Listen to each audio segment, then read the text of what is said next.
How might your life have been different if there was a religion for you? A religion that honored you as a woman, as made equal in the image of God. Welcome to Heretica, her ecofeminist theology podcast. My name is Elena and I am an ecofeminist theologian. Please subscribe at theologyofher.substack.com.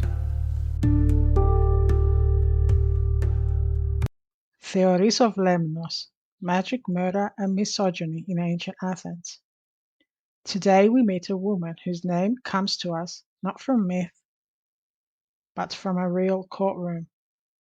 A woman accused, convicted and executed for sorcery in Classical Athens.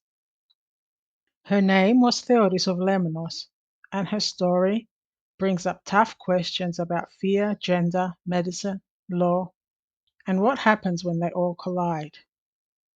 What did Theoris really do? Was she a poisoner or a healer? Was she targeted for who she was, more than what she did? Let's find out. The only surviving mention of Theoris comes from a speech called Against Aristogiton. The speech isn't even about her. It's about discrediting a politician's brother, Evnomos, who supposedly learned his tricks from Theoris' maid. The speaker accuses Evnomos of using the same charms and potions and of being a charlatan. The extract from Against Aristogiton states, "You executed the polluted Theoris of Lemnos, the witch, both her and her entire family, because of the drugs, in Greek pharmaca, and incantations, in Greek epode, she used. Evnomos got these from her servant, who had informed against her and bore him children. And now he tricks people, claiming to heal epileptics." We don't know much about Theoris' life, but what we do know is intriguing. She came from Lemnos, an island closely tied to Athens, but still seen as culturally different. According to the speech, Theoris was labeled a pharmagis, a kind of witch or wise woman who used herbs and spells. The speaker says, "You executed the polluted Theoris of Lemnos, the witch, both her and her entire family, because of the drugs and incantations she used." The word pharmagis comes from pharmaca, which could mean herbs, potions, or even poisons, depending on how they were used. She also used epode or incantations, magical chants believed to influence the body or spirit. But these labels don't give us the full picture. Were these tools used to heal or to harm? That would be crucial for how the law treated her. So what was Theoris of Lemnos accused of? In Athens, there was no law simply against being a witch. People used spells, love charms, curse tablets, and healing rituals all the time, and no one was arrested for that. What got Theoris into serious trouble seems to have been her use of pharmaca in a way that allegedly led to someone's death. According to Athenian law, using poison to kill someone was considered intentional homicide, a crime judged by the elite court of the Areopagus.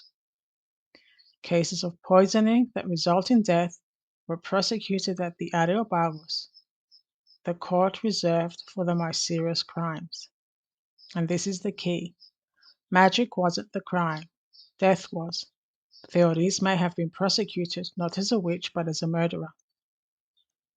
One scholar notes, "We may surmise that the original charge against her was intentional homicide on account of having personally administered pharmaca that led to death." And here's where it gets even more tragic. She wasn't the only one executed. Her entire family was put to death with her, something extremely rare unless the whole family was believed to be involved. This detail might echo a harsh law from the city of Delos, which ordered execution of both the poisoner and the family if the poison caused harm. Athens had no such standard policy, but the fact that her family was also punished suggests that the state believed they were complicit. So Greek law didn't ban magic outright, but it did punish harmful consequences, especially death. In the eyes of the Athenian law, what mattered wasn't what you used, but what happened as a result. This focus on results, not beliefs, shaped how courts treated magical acts. There was no legal disapproval of magical aids, unless they resulted in serious injury or death. The law cared about effects, not intentions. A love spell gone wrong? If no one died, probably nothing would happen legally. But if someone drank a filter and died, then things changed. In fact, another case tells of a woman who gave a man a love potion. He died, and she was acquitted because she didn't mean to kill him. So intention mattered. But in Theoris's case, prosecutors must have convinced the jury that her actions were deliberate, or at least deadly enough to demand the harshest punishment.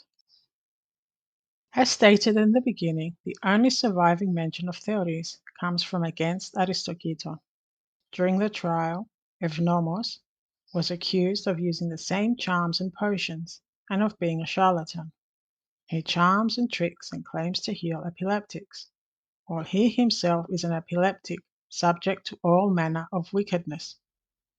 The language is colorful, even theatrical. Evnomos is called a pestilence and a scapegoat, terms used for someone ritually expelled from society to cleanse it. The point here isn't just about law, it's about moral character.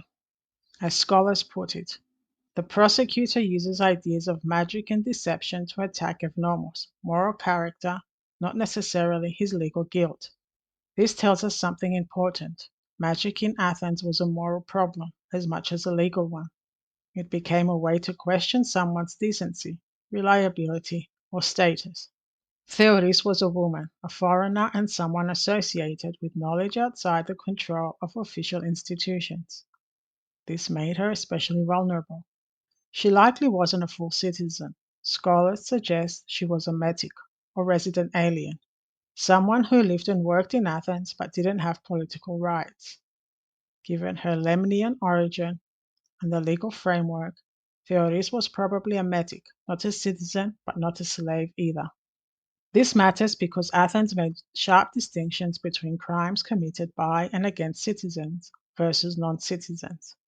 The execution of her whole family strongly suggests her victim, if there was one, was a citizen. That raised the stakes.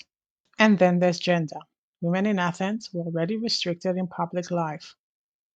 A woman seen as independently powerful, especially one dealing in herbs and chants, could stir deep fears.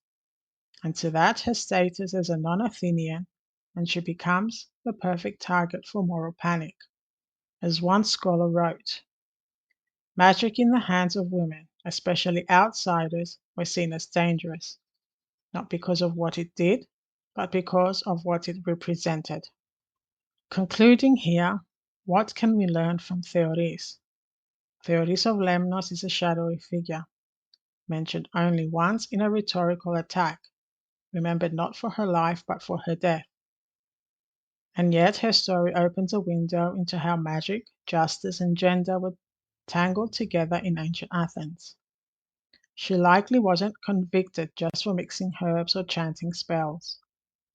She was punished for what those acts were believed to do, and perhaps also for who she was. In the end, Theoris represents more than a historical curiosity.